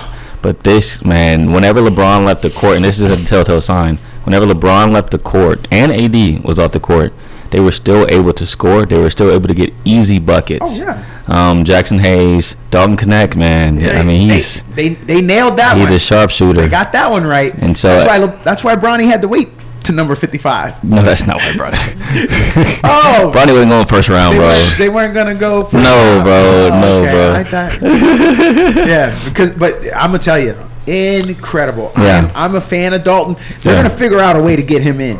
And especially the games where LeBron may do like some low management, I can see him taking a bigger role in those nights. Yeah. But I was so impressed with JJ and the way like he carried himself, even in interviews. He sound intellectual. Even hearing in that, in the huddle, I like how they have that too. Yeah. Just hearing him speak to the guys in the huddle and saying things that like Darvin Ham would never do. Yeah. I just think it's a complete 180. The guys seem to be having a lot of fun playing for JJ Redick. Yeah. And I love the hire when they made the hire. And now it's affirming to me that this was a good hire for the LA Lakers. So Is everyone happy just because this is LeBron's coach and LeBron's happy because his energy is into the coach? Because I bet he was, what do you call it? Not passive aggressive, but I think he was sub.